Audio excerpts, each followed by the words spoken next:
एक समय था जब इंडिया में हीरो को देखकर लोग फिल्म देखने जाते थे। टाइम तो लगा, पर अब ऐसा लग रहा है कि वो दौर आ गया है जब हम डायरेक्टर के नाम पर फिल्म देखने जा रहे हैं। आज हम इसी डायरेक्टर पावर का एनालिसिस करेंगे। इससे पहले हम आगे बढ़ें, पहले अपना परिचय दे देते हैं। मेरा नाम है सत्यम प्रियदर्शी और आप देख रहे हैं विट्टी चोखा। Sound 68 by 5, take 2. And action! I want to tell them, I'll show them what violent film will be. Not a stop, watch shit don't never stop. It's the flow that got the block hot. I believe that we are representing Indian film industry. Yeah. Our job is to take Indian film industry to international level.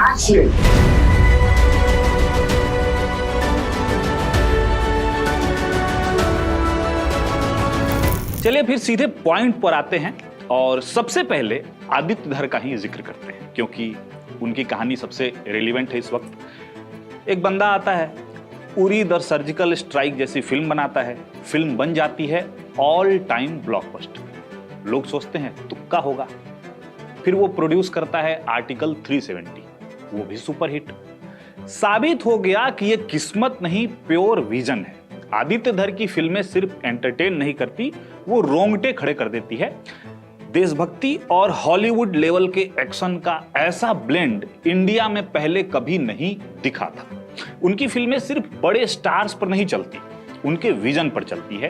क्योंकि उरी के वक्त विकी कौशल कोई बहुत बड़े star नहीं बने थे, in fact Uri के बाद बने। बॉस, असली पावर पता है क्या है? पावर ये नहीं है कि आप सिर्फ बड़े स्टार्स के साथ फिल्म बना रहे हैं। असली पावर ये है कि रणवीर सिंह, संजय दत्त, आर माधवन, अक्षय खन्ना और अर्जुन रामपाल जैसे दिग्गजों की फौज एक साथ एक ही फ्रेम में आने को तैयार हो गई। ये आदित्य धर की सिर्फ डायरेक्टोरियल जीत नहीं है, ये उनकी प्रोड्यूसर पावर और विजन का शंखनाद है। सोचिए, जिस दौर में दो बड़े हीरो एक साथ आने से कतराते हैं, वहां आदित्य धर ने पूरी की पूरी धुरंधर टीम खड़ी कर दी। क्यों?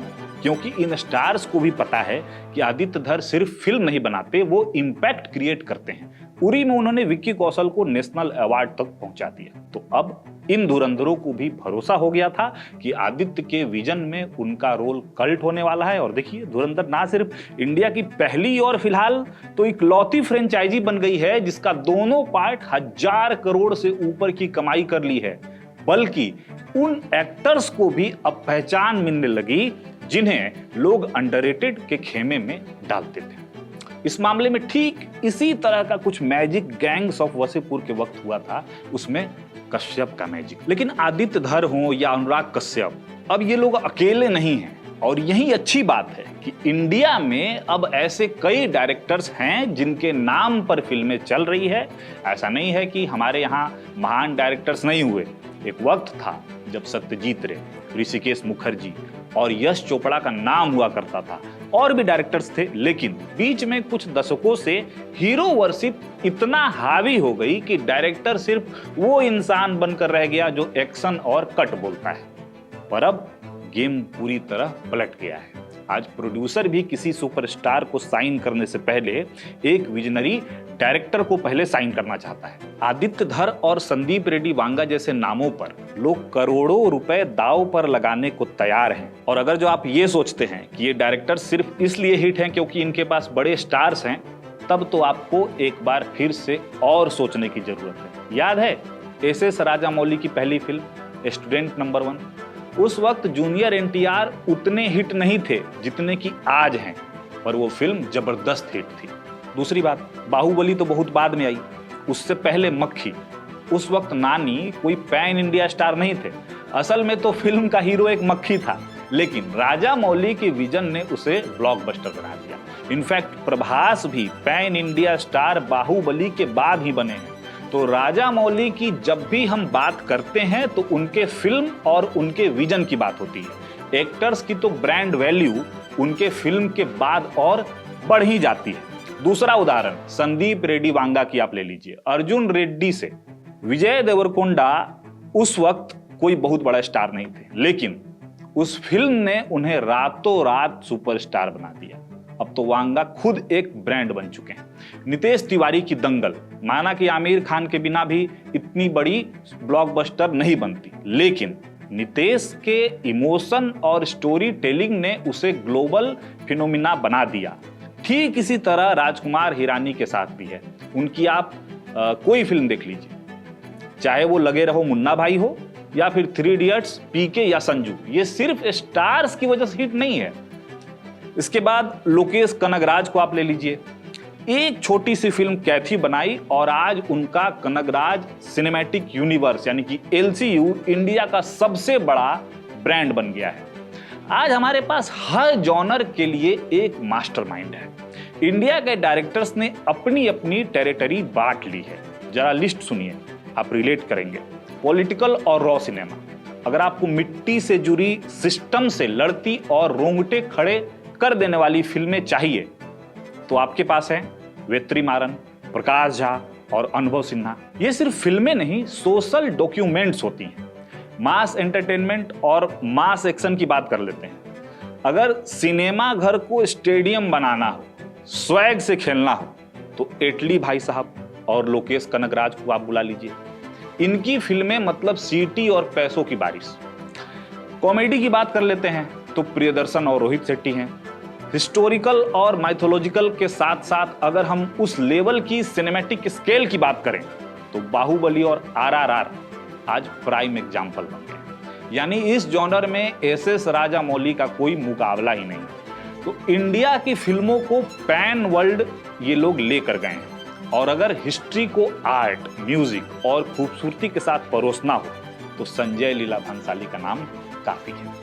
डार्क एंड वायलेंट यानी कि प्योर मैडनेस चाहिए तो भैया हमारे पास है अनुराग कश्यप, और अब तो संदीप रेड्डी वांगा का नाम भी इस लिस्ट में आ गया है। एक समय तो रामगोपाल वर्मा भी हुआ करते थे, आजकल पता नहीं क्या हो गया उन्हें। खैर, इसके अलावा अगर प्यार मोहब्बत की बात हम करेंगे तो करण जौहर है।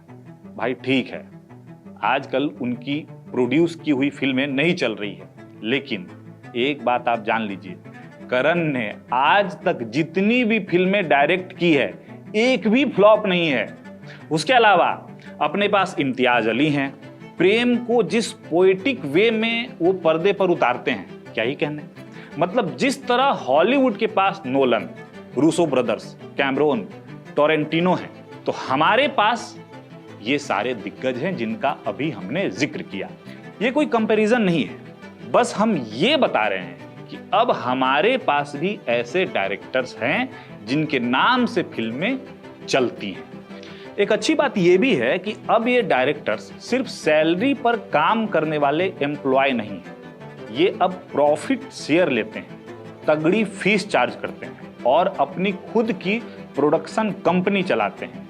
ये डायरेक्टर्स अब 50 से 100 करोड़ की फीस नहीं, प्रॉफिट का सीधा हिस्सा मांगते हैं, अपनी प्रोडक्शन कंपनियां चलाते हैं। जैसे आदित्य धर का है B62 स्टूडियोज, राजामौली का भी अपना प्रोडक्शन हाउस है।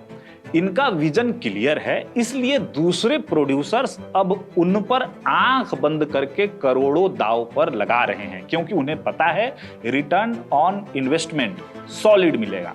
सोशल मीडिया पर ये ट्रेंड्स, यूट्यूब से लेकर तमाम जगह टॉप 10 लिस्ट जिसमें ये बताया जाता है कि फलाने डायरेक्टर्स की एक भी फिल्म फ्लॉप नहीं है, ये सब कुछ यही दिखाता है कि डायरेक्टर अब खुद एक एसेट बन गया है। तो कुल जमा बात यह है कि अभी तो सिर्फ झांकी है, अभी इन फेमस डायरेक्टर्स की अपकमिंग लाइनअप आप देखिए, फिर आपको असल मजा आएगा।